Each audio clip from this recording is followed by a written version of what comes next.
Good evening. It is 5 p.m. I'm Rob Watton. I'm calling the Public Safety Committee meeting to order.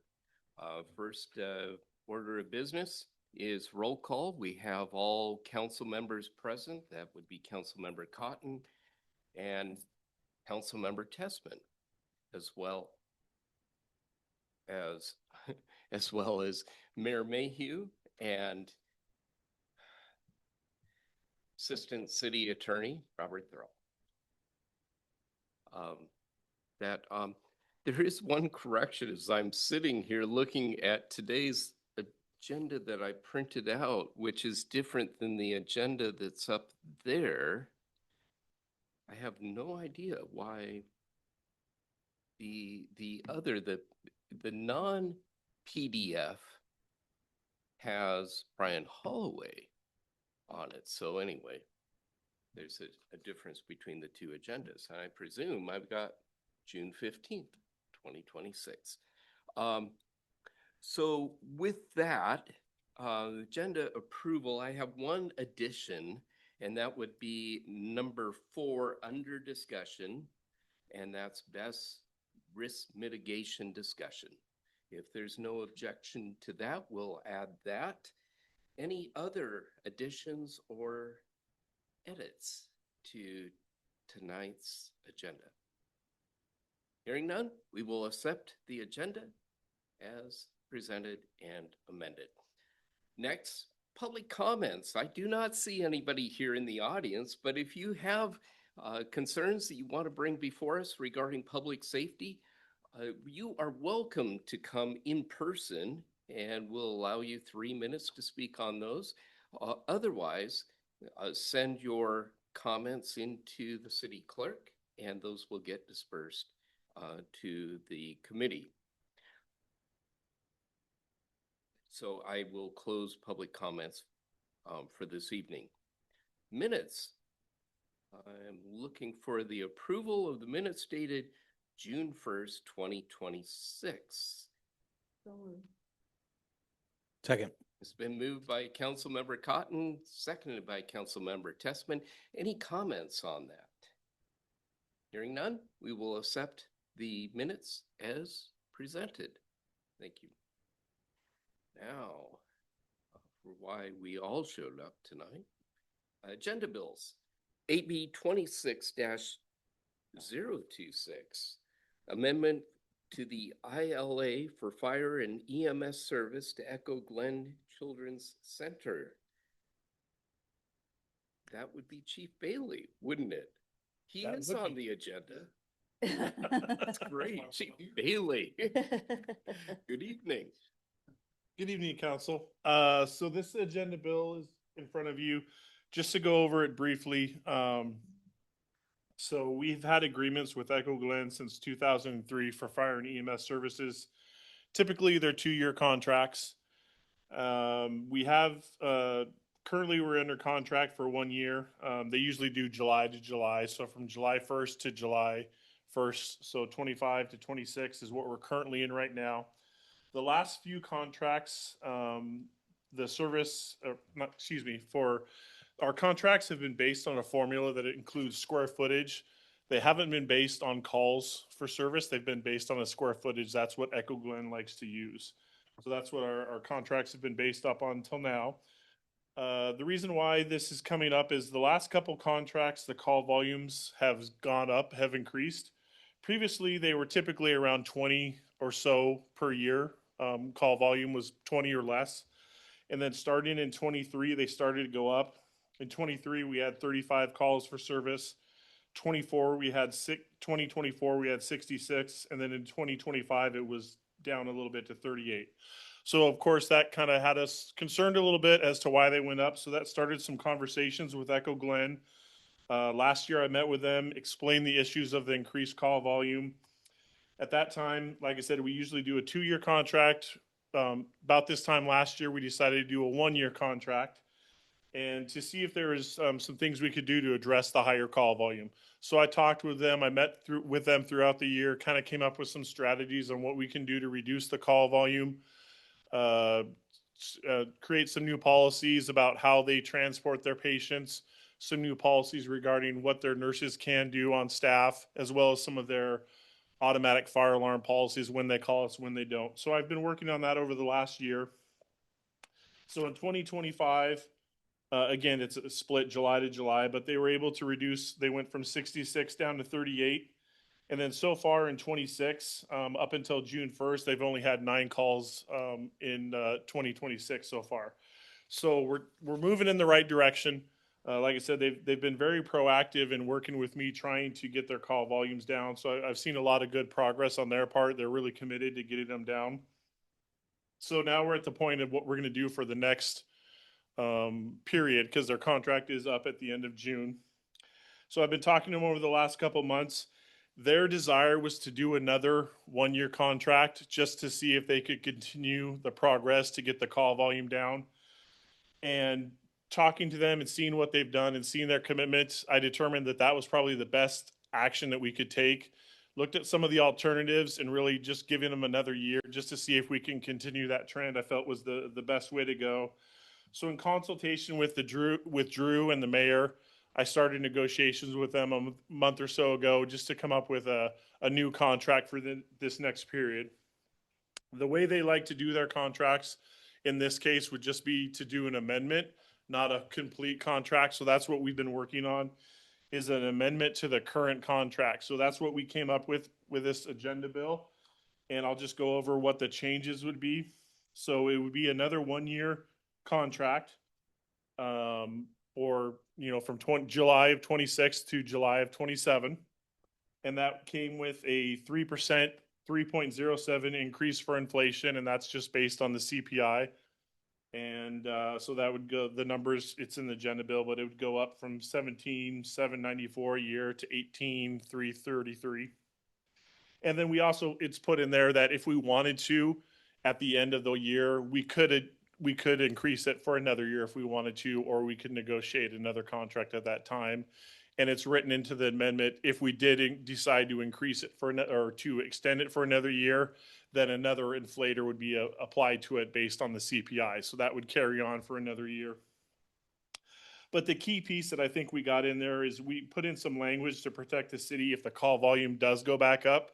So what we added was language that says that if during the period of the contract, the call volume goes above 40, then Echo Glen would pay a penalty of $750 per call above 40 that we go above that. So that really protects the city in case we see that big spike again. Again, it's a nominal number, but it protects us if it goes up, but it also introduces into the contract that idea of a per call charge. So hopefully that will continue on in further contracts to kind of spur the conversation of maybe to look at, maybe a different model to either go away from the square footage or continue the idea of, hey, maybe here's a baseline and then something above that in case this problem happens again. So really that's what this amendment is for 1 more year, small increase on inflation, and then to add in that language for a penalty, if you will, if we go above 40 calls per year. Thank you, Chief. I just want to point out too that Echo Glen is actually outside the city limits, so they are technically in East Side Fire. And this is an incremental amount for the city, because otherwise we would be responding to incidents there regardless, if my understanding is correct, unless the state law has something embedded in it that you have to have a contract with a local fire agency. It's actually they fall within Falls City's fire district, so it falls. But you are correct, okay. Is that for a long time they had a contract. They had a contract with Falls City, and then once the Parkway was built, is when the Snoqualmie was created again. That's when it switched to Snoqualmie because we were the closest unit. It made sense. Falls City was agreeable to switch it to us. But yes, if we decided to end the contract with Echo Glen and they found somebody else to cover, whether it went back to Falls City or maybe it did go to East Side, more than likely we still would be responding out there anyway because of the mutual aid responses, and we are the closest unit. So you are correct. We still probably would be responding there anyway without any kind of return because it would be covered under the mutual aid. Okay. Thank you. Councilmember Cotton. So just a question on the year that it jumped up to 66. What, was there any particular impetus to that? Was it more medical versus automatic fire alarms? And without, I realize it's a juvenile facility and without getting into any HIPAA disclosures, but um, was there any particular reason that occurred? There's a couple reasons. One was the fire alarm system. Their fire alarm system, the majority of the calls, I don't have the figures in front of you, but I want to say about 40 of them were for automatic fire alarms. And they've since replaced their fire alarm system. So they had an aging fire alarm system that was throwing a lot of false alarms. But they did also have an increase in medical calls, and that was due to their administration at the time basically told their nurses, call for anything. And so they were calling us for anything medically related. The new administration, like I said, they've been really proactive in regards to if it's not something that they necessarily need a BLS response to. They've even said that their staff would transport a patient out to Snoqualmie Valley and they wouldn't necessarily need us to do it. They also used to have policies that said everybody had to go to Swedish Issaquah, and now they've relaxed that and said that we can actually take patients to Snoqualmie Valley. And then also they could actually, so say for example, they have somebody with maybe a sprained ankle, they would be able to take them to Snoqualmie Valley themselves with their staff, as opposed to having to call us out and create another call Right. to do it themselves. So that's where I'm saying they've been proactive in regards to trying to not tie up resources and really using their own staff to cut down on the responses and only use them for the ones that are very necessary. And then also for the automatic fire alarms, they've put in a new system. Wouldn't their staff have to stay with any patients at the ER anyway? Yeah, they have to send their part of their contract is they have to be supervised. Right. So they have to send a staff member with they're technically they have to keep a staff member with because they're in custody, so they have to keep a staff member with the juvenile when they go to the ER. Okay, thanks. Any other questions? All right, so I'm thinking this may be a consent agenda item, unless there's any objection to that. Nope, I think Okay. that's great. We'll put it on consent. Thank you very much, Thank Chief. you. That was fast and easy. Next, we move on to a discussion. Just as a reminder, the police department has been very busy. We've got 3 agenda bills coming back at the next council meeting for final reading, second and final reading. And just for anybody tuning in, wondering what we're doing, and it's just, we have not stopped working.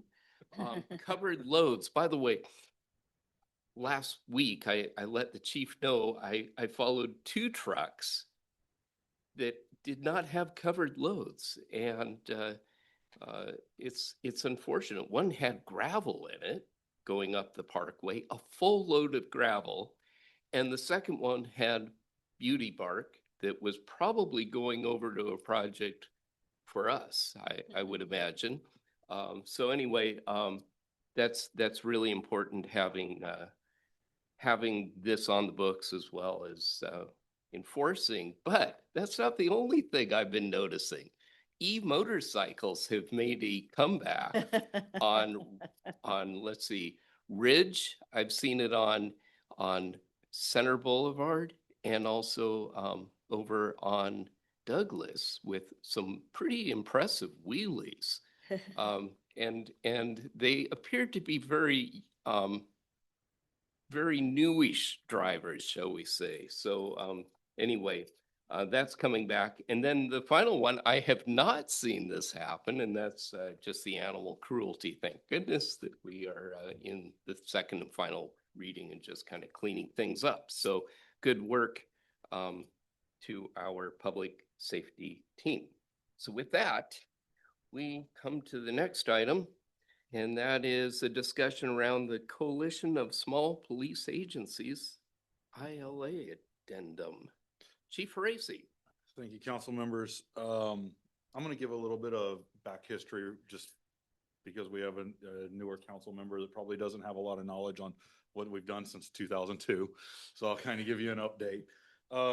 In 2002, the city entered into an agreement with 12 other agencies. It's Algona, Black Diamond, Clyde Hill, Duval, Enumclaw, Issaquah, Lake Forest Park, Medina, Mercer Island, Normandy Park, and Pacific.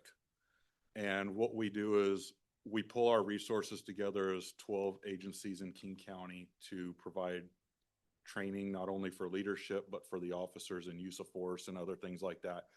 We gather once a year for emergency vehicle operation training, whether it's a slow speed skills course or a high speed pursuit course, and we alternate years for those. And it's a way for us just to kind of pull resources. We have training resources that are, we're looking at new virtual resources that can just kind of help limit our cost on training across the board. So that's been put in place since 2002. We get grant money to help fund and things like that, to help fund those trainings and things like that, so that we're not having to come to council to ask for a lot of that stuff. And that's all provided by our Criminal Justice Training Center. In addition to that, the coalition created a major crimes task force. And that major crimes task force, if there's a homicide in a city, or a robbery, a burglary, sexual assault, anything that is classified as a major crime, we pull all of our resources together, and we have detectives or officers assigned to this major crimes task force. And there's a commander, and then incident commanders that manage the scene and things like that, and then you have your detectives. And each agency, typically, depending on staffing, because I'll always add that caveat, some agencies run through some periods of being short-staffed or just having younger staff that aren't ready to be on there until we get them trained up. But everybody pretty much contributes somebody. And so that's kind of the pull to that, and that helps us not rely on bigger agencies, allows us to give our officers some exposure to things that they normally wouldn't have. And it allows all the agencies to kind of pull together and work with all the prosecutors' offices, depending on which area you're in. Obviously, it's all King County on the felony side, but we also work with the municipal courts as well. And so that has been a great resource. At one time, I served on the Major Crimes Task Force. I was also the commander up until I took the interim chief role, because chiefs don't have time to run the task force either. But what I'm here today to do is the University of Washington is asked to join the coalition. That they're another small agency that kind of have limited resources, and they want to kind of pull resources together. They're willing to put people on the Major Crimes Task Force, utilize training, provide, they have resources for obviously a school side of things, the school environment, so that our SROs can benefit from it, things like that. So there's some just resource sharing to help us. The chiefs have been kicking this around for a couple of months, and they gave us a draft contract addendum to our ILA.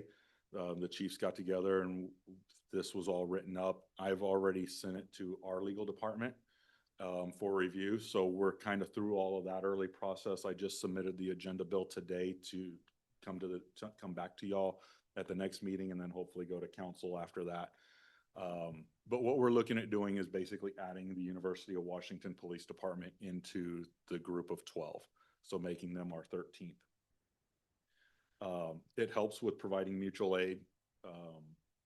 They're already offering officers up for special events. So like when we have the Boeing Classic and I put out an email going, hey, we need extra bodies to man the Boeing Classic like we always do.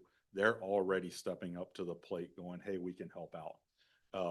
And then of course they will in kind offer that opportunity up to our staff for like the Husky games and things like that. But it's a good mutual aid. It's a good additional resource. And they're willing to put somebody on the Major Crimes Task Force right away. The chief's caveat to this is a 1-year trial period, and then bring it back, or basically bring them in after that, and we, give them that trial period and see how things work out. We haven't added anybody to the coalition since the original contract, because all 12 came together. So this is the first time we're kind of doing that, and that's why we're looking at that 1-year trial. And I think, for the most part, everybody's on board with that. We had a meeting last week, even at our PD, with the coalition chiefs, and they came out. The chief was here and kind of explained all of the stuff that I just explained to you of wanting to put people on there. We have once a month meetings, so we're always meeting. We have emails going back and forth all the time, but we do meet in person once a month. We typically skip either July or August. This year we're skipping both because of FIFA and the World Cup going on, because our meeting would fall like 2 days later.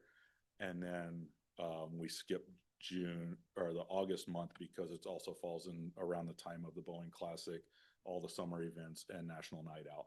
So those 2 months we kind of go, what I would say, skip those meetings, but then if any business comes up, we can do it via email. So this just helps bring in that extra body and some extra resources or extra entity, and that's what I'm looking to bring to y'all at the next meeting. But I'm happy to take any questions, maybe answer anything, or if y'all want something before we bring that back to you at the next public safety meeting, then I can get those answers. Yeah, Councilmember Tessman. Thank you. Thanks, Chief. Couple of questions, maybe. One would be, can you think of a city who would potentially qualify as a member who they've chosen not to be so far? No. And the reason is because the next step up would be cities like Bellevue, Redmond, Kirkland. Our biggest city that's in the coalition is Issaquah. And then it was us. And now we're kind of in the middle. We're the same size as Enumclaw ultimately. So we are still kind of up there in that next ranking area, Lake Forest Park, us, and Enumclaw. But right now, no, either the cities that are like contract cities like North Bend, they have King County resources, so they don't have to pull those, or Maple Valley, Covington, they're all King County. So right now it's just this group. And then their bigger agencies have the capability of handling it. So UW was really just the last holdout, if you will. They were the outlier, and because they were in Seattle, they were using a lot of Seattle resources, obviously. Yeah. But they feel being more oriented with agencies their size is more beneficial, basically, is what the chief was saying. And not that Seattle can't help them, but they also are looking at the training benefit and adding, their EVOC instructors, for their emergency driving and other things that we do. We've kind of created a model of that. In fact, other counties have started asking us for what we do to kind of model what we've done since 2002. And so the obligation for a participating city is just the dues to the coalition? There are dues to the coalition, and that's all that's expensed. We budget that. I can't tell you offhand what that amount is, but it's minimal. And then just that participation and making sure that you have staffing to help with, the Major Crimes Task Force and things like that. Because when I was running it, almost a little over a year and a half ago, we had about 15 detectives on it. So it is a resource that we can pull from a lot. And adding, just the more you can add, the better, because we rotate through those teams and they're on a rotated call. So for a 2-week period, they're on call. Yeah. And so under this coalition, then a Pacific detective might come investigate a major crime in Snoqualmie, and Snoqualmie might go investigate. So that's interesting. So as an example, in February of 2024, the month before I started here, I was out here for a call in North Bend. I came out because of the nature of the call, and then we had a detective from Lake Forest Park. I want to say Pacific at the time, and then somewhere else. So we utilize, it was Clyde Hill. So those agencies just pull that, and it keeps that relationship very strong between the cities. That's great. That's great. Thank you so much. I think Well- that's all I have for now. Okay, excellent. Councilmember Cotton, do you have anything? All right, well done. Thank you much for sharing. So we'll look forward to that in a couple weeks, hopefully. June 6th is the next meeting, or July 6th, July. I think is the next meeting, so it'll be Okay. here. I submitted it today. All right, excellent. Well, that brings us to the next item, and here, if you wouldn't mind sharing that, I'll share this down to you. Mr. Thrall, Mayor, you have copies of this? I don't believe so. Okay. Here. This next copy. So 2 weeks ago, I brought up the topic of risk mitigation as it corresponds to the best development. And, you know, we're as a council considering a lot of different components to this, but this is specific to the public safety element. And my concern, and let me back up a moment, because previous council has had a single member go out and do research on their own. And that's not how we're supposed to navigate things. We're supposed to do it through our committees in the respective areas. So I'm trying to respect that process and bring it here to public safety for consideration. Now, I did share it with the administration, and rightfully so. There are a lot of things that the administration is dealing with, but I also believe it's really important as a community that is most closely adjacent to Bess, that we help with some of the background for King County. It's been pointed out by at least one elected official that we have some of the most stringent Bess requirements. And in my research, I'm finding that King County is coming up very short with the $1 million liability policy. And so I went out and did some additional research to find out there's actually 16 states with decommissioning bonds, lines of credit, letters of credit that have been required in much excess of $1 million. In fact, $1 million in my research found that doesn't even cover for a day's responses from our fire departments. So here's the other issue, and we've seen it in California, we've seen it in Texas, we've seen it in Maui, we've seen it in Puerto Rico, where energy-related fires have resulted in hundreds of millions of dollars, and in some cases, billions of dollars of loss. And the company, the developer, whomever is in charge of the facility goes bankrupt. And this has happened time and time again. And so we need to make sure there are safeguards in place.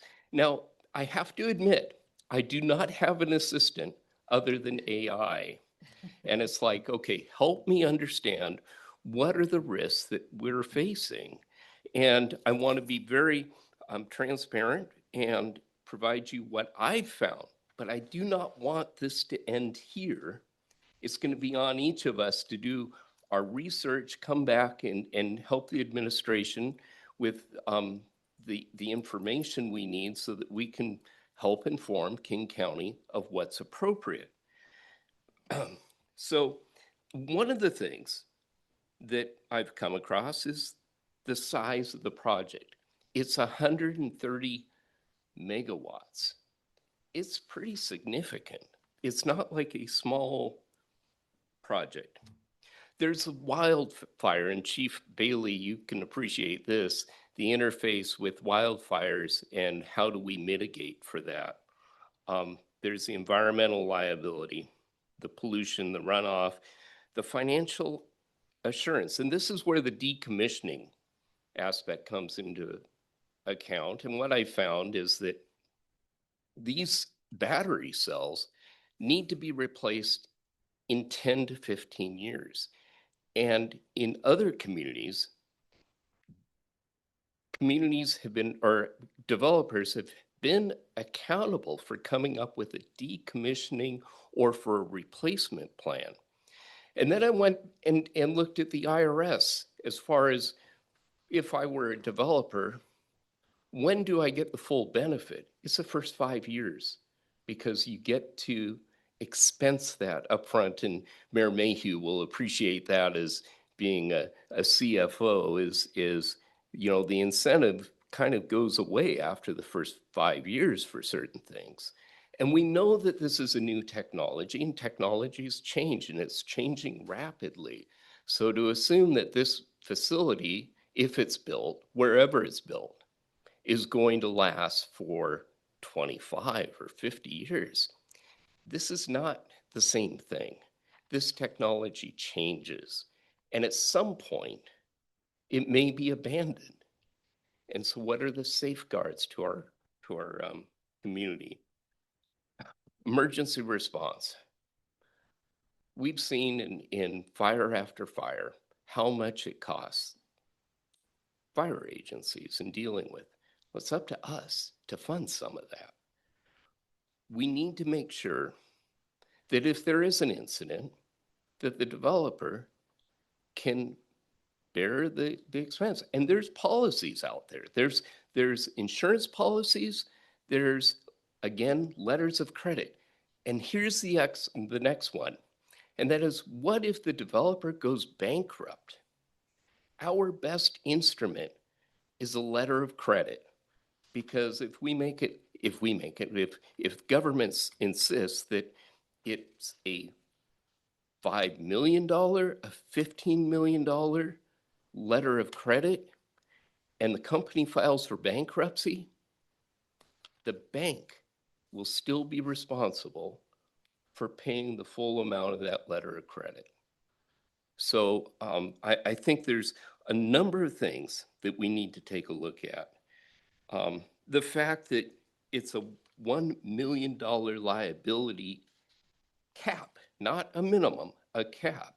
And I believe there's good intent because companies will need to, if they're having these things financed, they're going to have something greater than that. But the ultimate cost is to our citizens if something should go awry. So that's why I'm putting it out there. And what I'd like to do is have your input on it. You know, what are your concerns? What are the things that you think that, you know, is missing? And there's gaps in each of these things that are pointed out. And so that's why I'm making, you know, my research available and we can talk through it. So comments, input, Councilmember Cotton. I think it's fantastic that even you're using AI to find the information and, you know, take the steps of educating not only yourself, but, you know, bringing the information forward to the rest of us as well, so that we can and see what the rest of the nation is doing. I mean, this isn't just affecting us. And we need to be proactive. And as you said, there are certain limits that have been set that just aren't even, you know, realistic, I guess, as far as what issues would cost if there are any problems or decommissioning, you know, going forward with this. So I certainly appreciate that and look forward to us getting more input from you know, legal and staff and things as far as what we can do, you know, going forward as far as the, you know, seeing what we can do to protect our citizens and residents with this upcoming technology.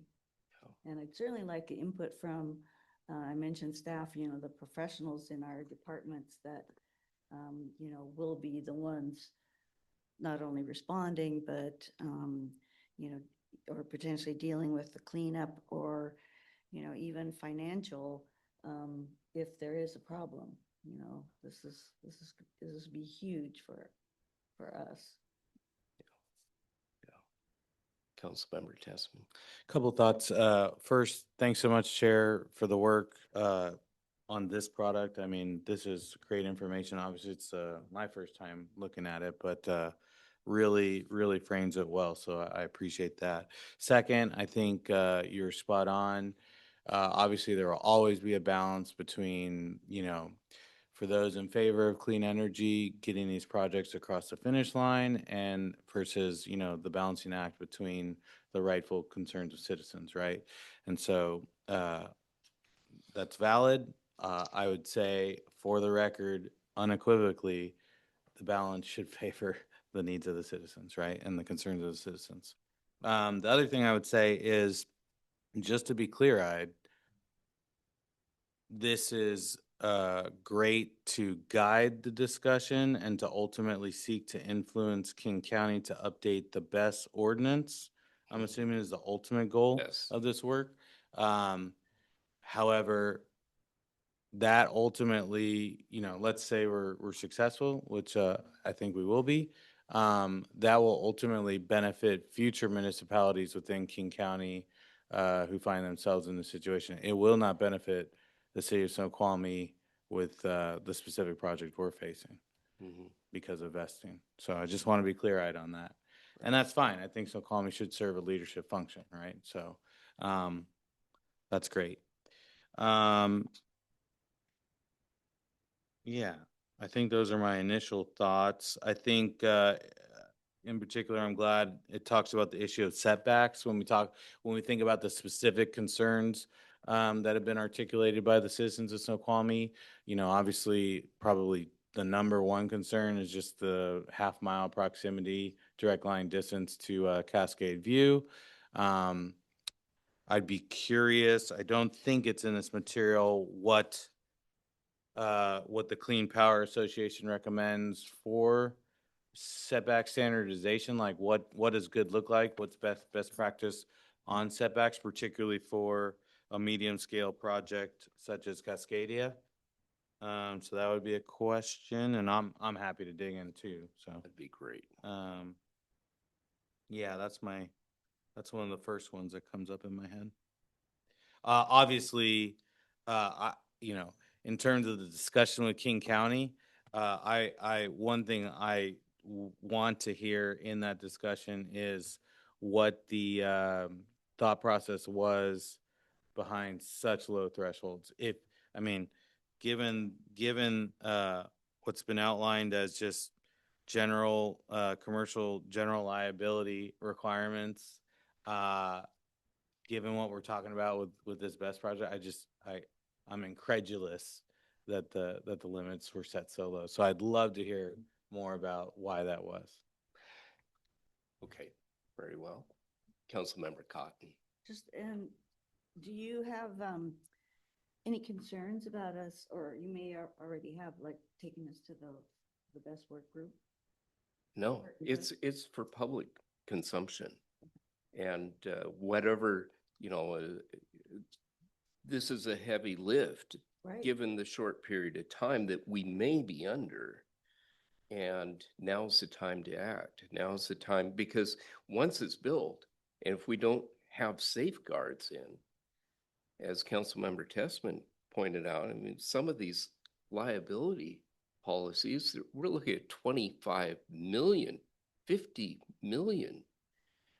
Especially decommissioning should be, at least, 15 million, just to bring things back to the original state before the development happens. It's got to be at least that. And you do that by putting a bond in place. You do that by putting a letter of credit in place that you can cash in on. And those are the only assurances. So And just, you know, heaven forbid that we have a natural disaster of some sort. It may not have anything to do, it just happens to get swept up in it, that the cost is going to be, you know, is great. And we just need to make sure that we're taking care of ourselves. And I think the other thing that is constantly weighing on me is our homes were not hardened for having an industrial site located near us, especially Fisher Creek Park there in that neighborhood down there. Because I know my house is made out of vinyl siding, and it will not withstand high temperatures. So, yeah, Councilmember Tessman. No, and you brought this up in your own remarks, but the nightmare scenario that I can't get out of my head is when you think about Palisades and you think about Maui. Unfortunately, we have the same conditions, and what I mean by that is we have the gap winds through the valley. Mm-hmm. You have a day like today, and Murphy's Law. That's when you'd have a battery failure. So you have the source. And then we go back to our 2 evacuation routes issue here, right? Like, Snoqualmie is not positioned well for that, and that makes the gap that you point out under number 5, emergency response funding and capacity, all the more galling, I guess, right? That there's no developer liability, responsibility whatsoever in terms of giving our fire department the skills, training, and equipment that they need to adequately respond in that worst case scenario, or any other similarly placed community. So that is a very big issue, certainly for this current project, and a big gap in the King County ordinance.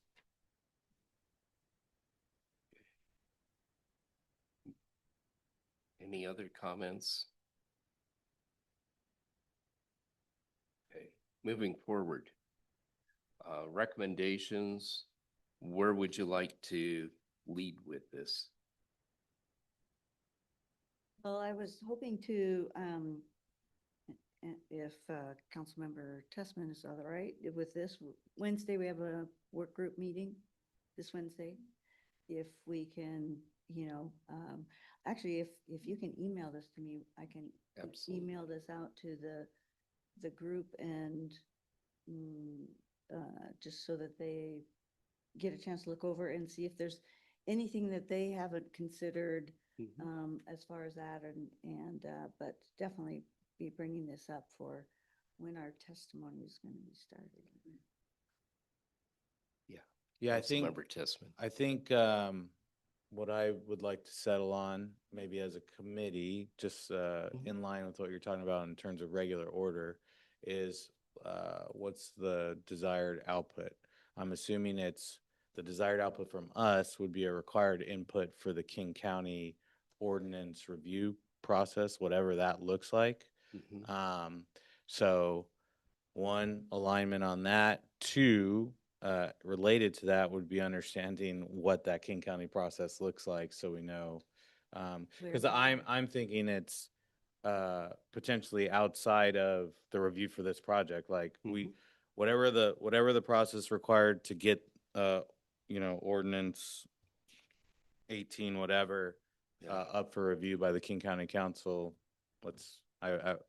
I'm going to look into that, but let's figure out what that process looks like, how we could get them to go ahead and initiate it, and then figure out what would be required in their evaluation to ensure that this work stream gets reviewed as part of their deliberations. And any other information that we can dig up to put in. To make it robust. Yeah. Okay, great. I'm gonna also lean a little bit on the administration and our assistant city attorney this year for guidance. Would an ordinance that originates from public safety that goes to the council then passed along to King County? Is that the pathway, or is there a better pathway? Mayor Mayhew.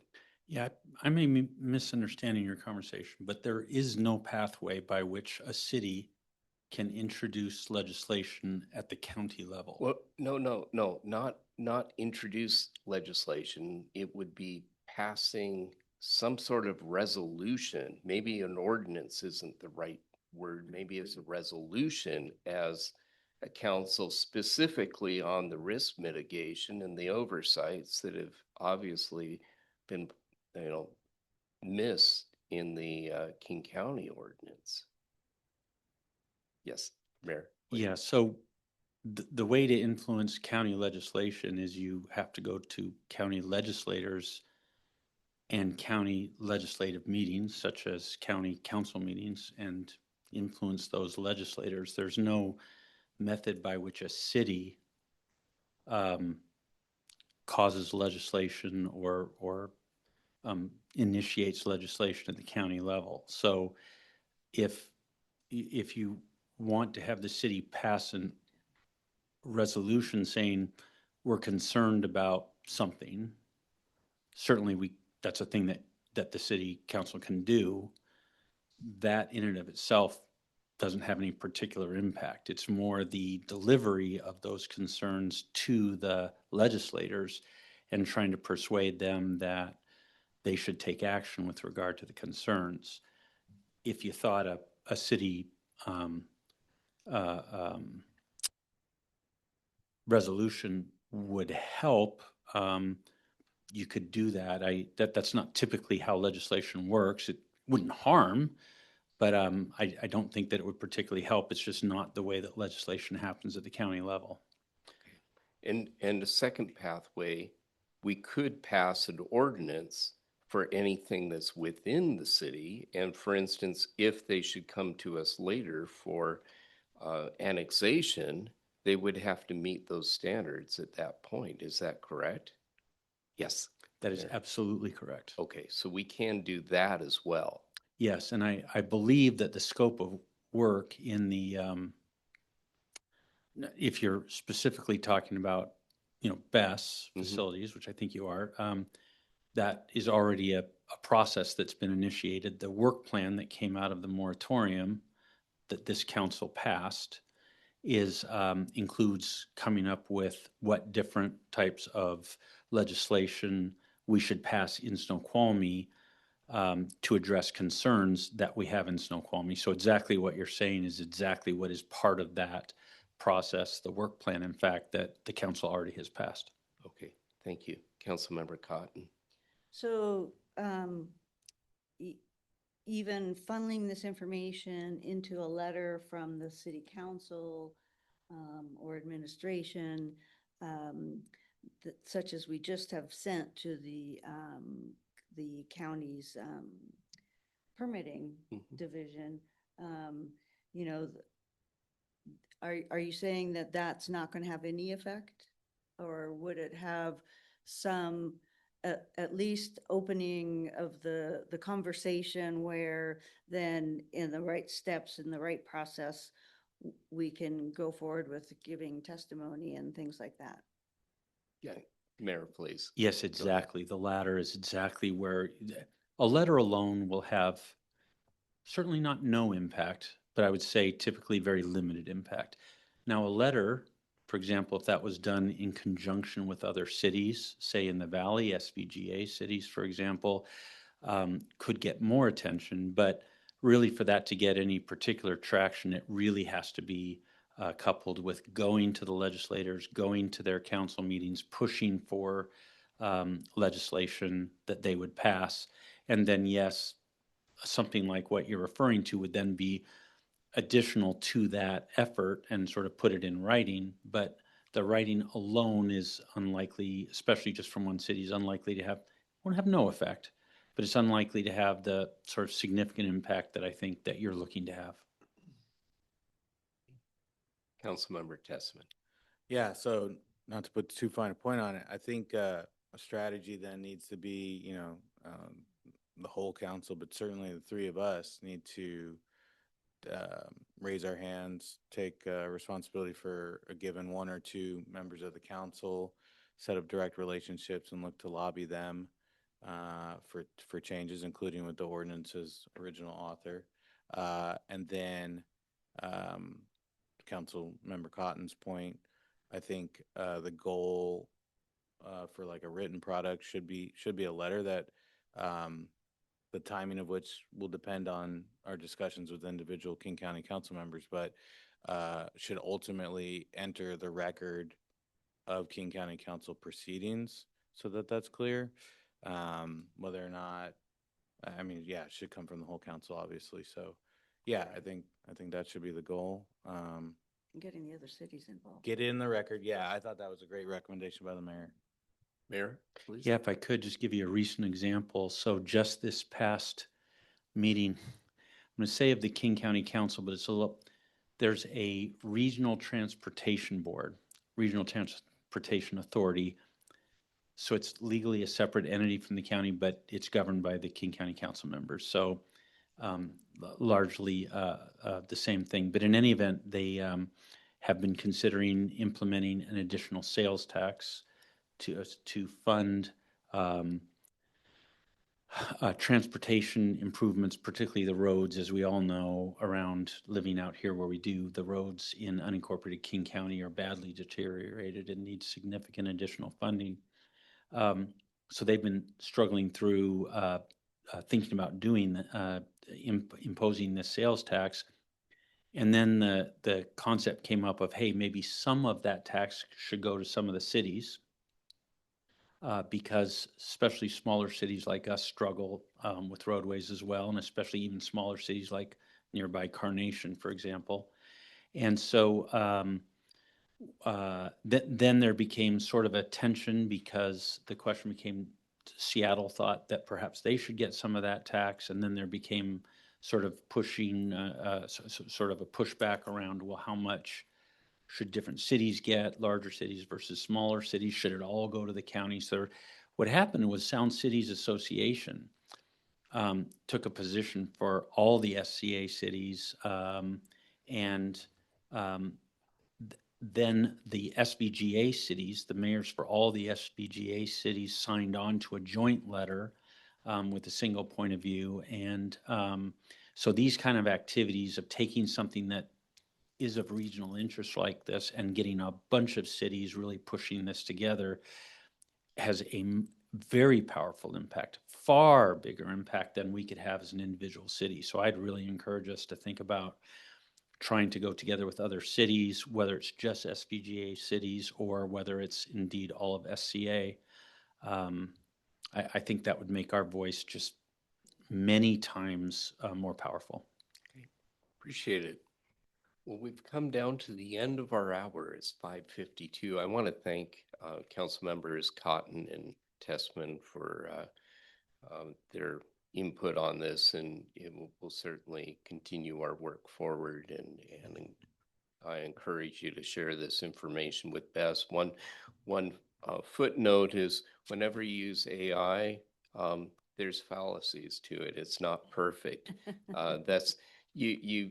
And I do this daily and weekly, is that we have to make sure that we actually have humans who actually know what's going on. I am a novice when it comes to any of this. Science was not my forte.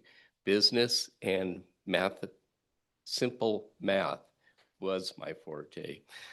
So anyway, with that kind of just food for thought, it certainly starts the conversation, and I look forward to us further exploring and helping King County to put some safeguards in place for future generations in our community on things not only just BESS related, but data center as well, because we're finding out that they tend to migrate together and both present some unique challenges. So with that, if there's no objection, I will call us to adjournment at 5:54. Hearing none, we're adjourned at 5:54. Thank you very much. Thank you, Mayor.